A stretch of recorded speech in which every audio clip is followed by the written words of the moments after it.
We're going to look at how functions can be represented using tables, equations, and graphs. So remember, when we have function notation, we have this equation that says y equals f of x. Y is equal to the function of x. Functions are like machines. So what happens is you have some sort of input value, which is going to be our x.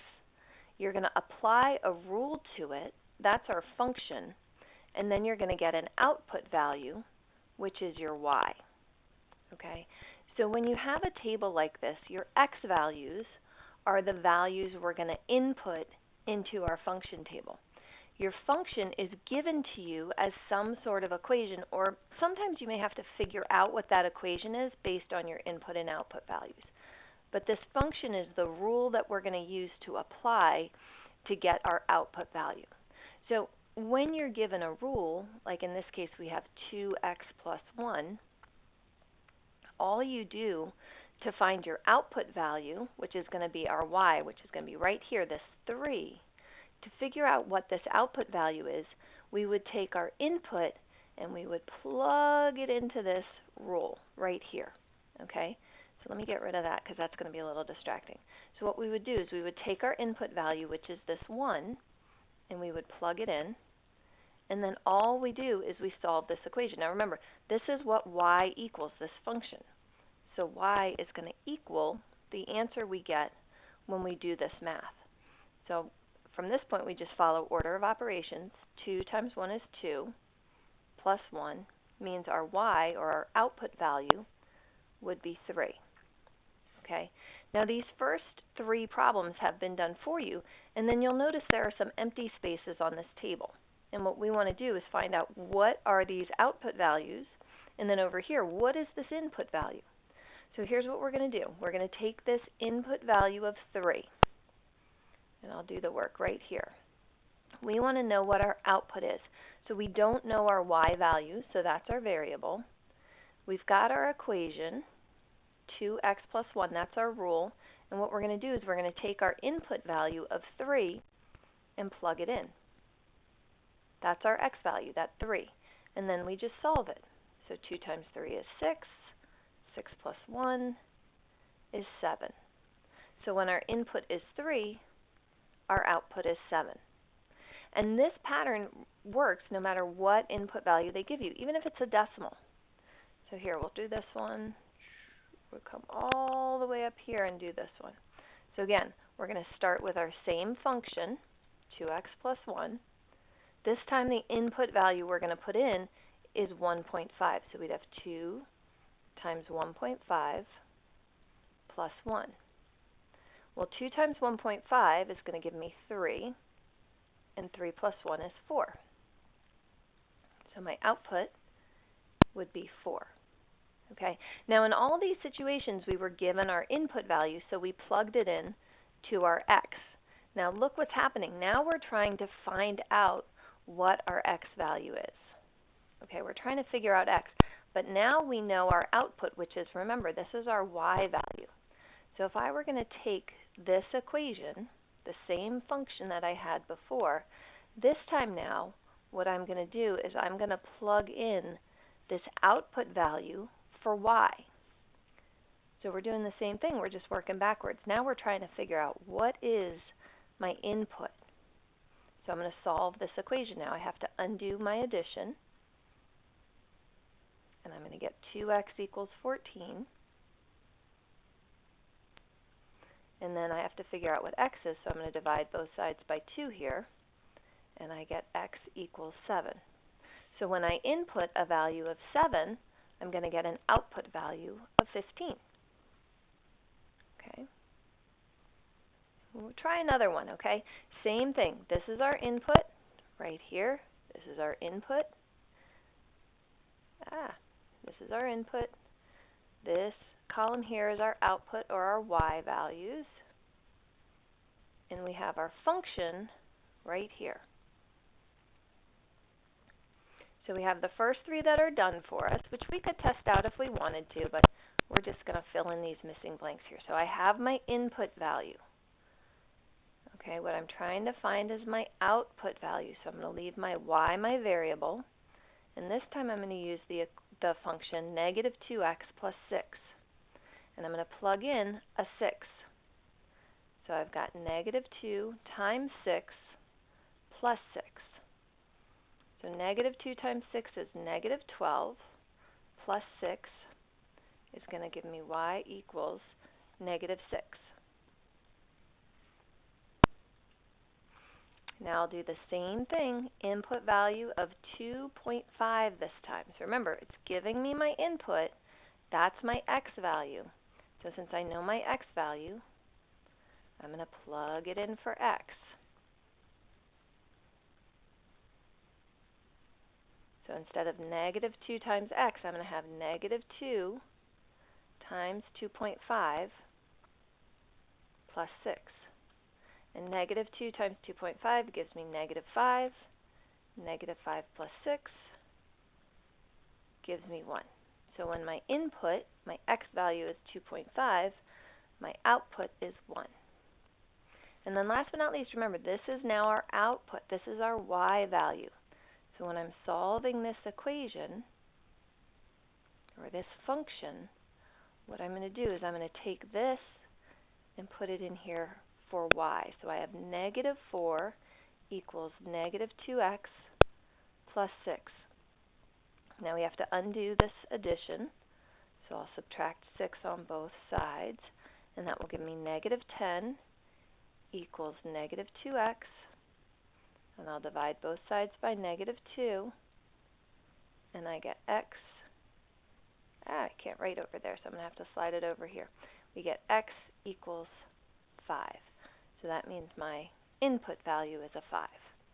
Now this can be kind of time consuming, so I want you to know there's an easier thing that we can do. We can actually use a calculator. And we can use a calculator that's going to create a graph.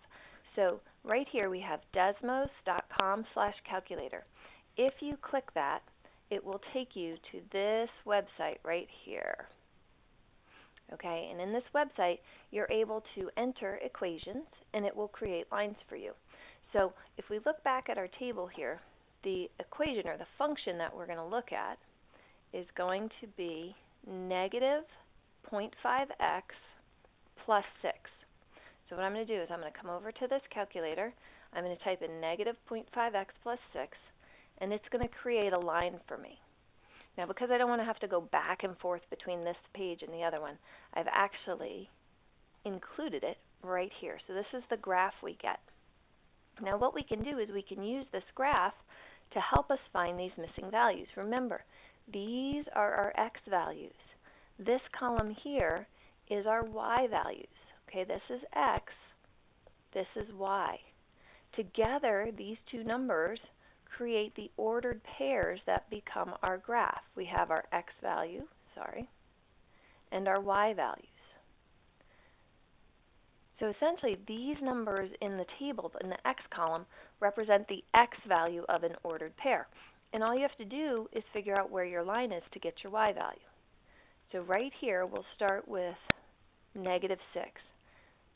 This is like saying when my x value is negative 6, what's the y value? And so you go x, negative 6, you go all the way up till you hit your line, which is right here. And then we got to figure out, okay, what's that point? It's negative 6, and then what's our y value? Our y value is positive 9. So negative 6, 9 is this ordered pair right on our graph. So let's do another one.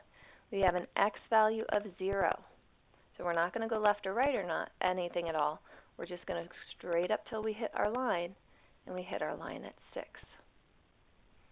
And we'll try another one. Let's do 4. An x value of 4. So remember, we go across till we get to 4. We'll go up till we hit our line, and then we check out our y value. Right here is going to be 4. All right, one more x value that we're given. We're going to do negative 2. So an x value of negative 2, we go up till we hit our line right here, and then we figure out what that y value is. It's going to be 7. Okay, so in these situations, we were given our x value every single time. We were trying to find y. Now we're going to work backwards. We're going to be given our y value. Okay, our y value goes up this way. So this says when y is 1, what's your x value? So we go up to 1, and then we have to go across until we find our line, which is right here. And then we need to look at what's our x value, which is 10. And last but not least, we've got one more here. We've got a y value of 3, so we'll go up till we get to 3. We have to go across till we find our y value, which is right here. Oops, I'm sorry, across till we find our x value, which is right here at 6. So remember, these two numbers create the ordered pairs that we have along our line. Okay, so one more thing you might be asked to do. You might be asked to compare some functions. So again, what we're going to do is first, in order to compare these, we have to find our missing values, and then we can make our comparisons. So if it were me, what I would do is I would use my graph. So I would go, again, over to this website, and I can put in my two equations and actually see my two different functions graphed on the same coordinate plane. And I did that right here. Oops. Okay? So now, this function, f of x equals 7 minus 2x, that's my red line. And this function, g of x, equals negative x plus 4, that's my blue line. So what I'm going to do is I'm going to use these two functions to figure out what these values are. Okay? So if I want to know what f of 1 is, I know this is my x value 1, and my x value of 1 for the function f, which is my red function. So I'm going to go over to an x value of 1, and then I'm going to go up, not to my blue line, but to my red line, because that's the function we're talking about, this red function. F of 1 is going to equal this y value of 5.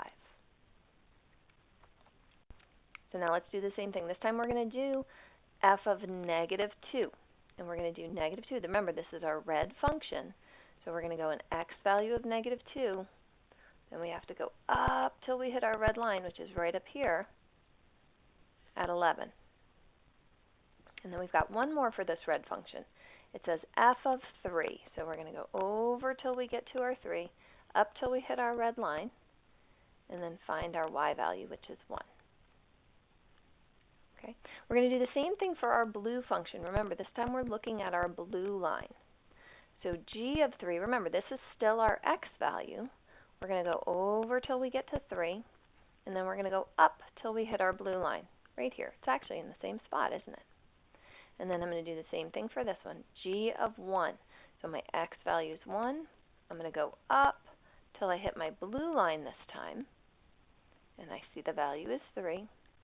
And then finally, g of negative 3 means my x value of negative 3. And I'm going to go all the way up here till I hit my line, and I see that my y value is 7. So now, once I have all these x values and y values, I'm ready to compare them. Okay? This says f of 1 is greater than, less than, or equal to g of 3. And you might be like, what? What is that saying? Essentially, it's saying the value at 1 for our red line, how does that compare to the value of negative 3 on our blue line? Okay? So remember, f of 1, we went over to 1 and up on our red line. That value was 5. We found it right up here. Okay, so f of 1 gives us a value of 5. If I'm looking at g of negative 3, I'm going to go over here to negative 3 and up to that line.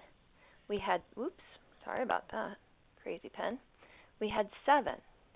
So my function value at negative 3 for this line was 7. And we actually have that here. Okay, that's why we did this work before, because it's going to help us out down here. So this function value is 5. This function value is 7. What we want you to do is compare this function is greater than this function at this point, at 1 or at negative 3. Okay? Now let's do the same thing. This time I'm not going to use the graph. I'm going to use the information we already have. So f of negative 2. We found f of negative 2 was 11. That means when my x value is negative 2, We go all the way up to 11.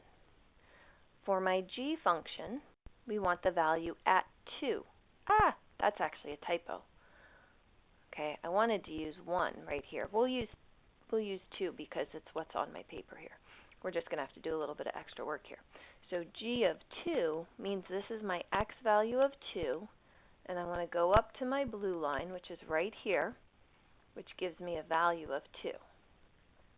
And now we're ready to compare 11 or 2, which is greater. 11 is. So we're going to put a greater than sign in there. And then last but not least, we're going to compare these right here. F of 3, hang on, F of 3, my colors, hang on. All right, F of 3 is 1, which means if I go over 3, I get 1 to get to my red line. G of 3, right here, is also 1, which means if I go over 3, I go up 1 to get to my blue line. And if I were going to compare those, we would say that 1 equals 1. So lots of functions. We can represent them with either tables or graphs or equations, and we can also compare them using greater than, less than, or equal to.